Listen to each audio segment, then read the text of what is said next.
নির্বাচনের জন্য অপেক্ষায় ছিলেন ও আমাদের প্রত্যেককে অভ্যর্থনা জানিয়েছেন। আপনাদের প্রতি কৃতজ্ঞতা জানাচ্ছি, ধন্যবাদ জানাচ্ছি। আমরা আমাদের একজন বিএনপি নেতা সাবেক আঙুলি সম্পাদক মনসুর, আপনারা শুনেছেন ক্যান্সার আক্রান্ত হয়ে অল্প বয়সে মনসুর মারা গিয়েছেন।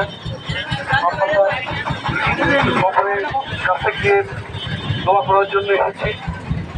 তো এই জন্য এখন বক্তব্য রাখবো না।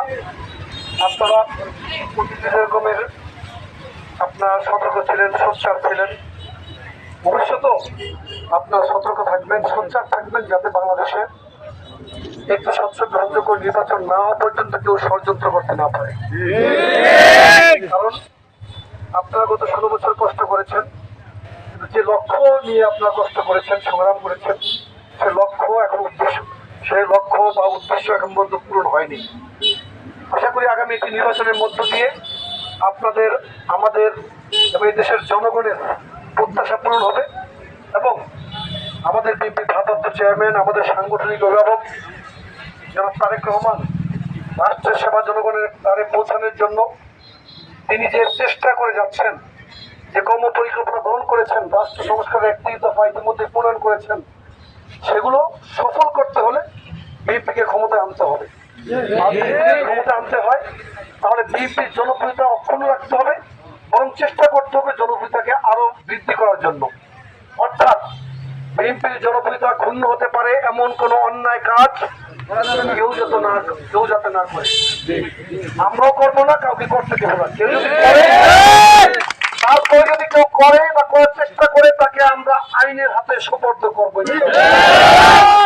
আমার মনে হয় আমাদের করণীয় কি সেটা আপনারা বুঝেছেন এবং কোন কাজটি আমরা করবো না সেটাও বুঝেছেন নাকি? তো সবাইকে ধন্যবাদ।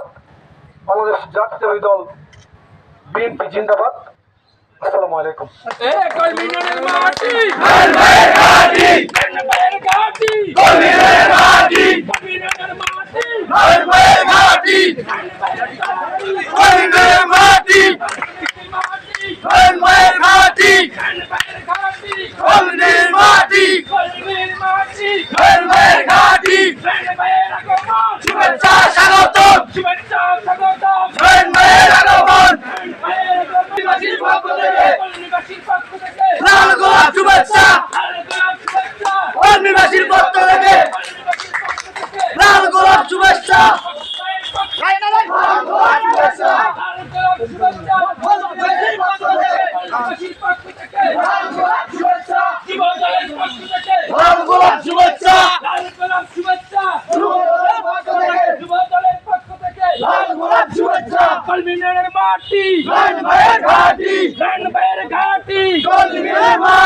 কলমের মাটি, কলমের ঘাটি, কলমের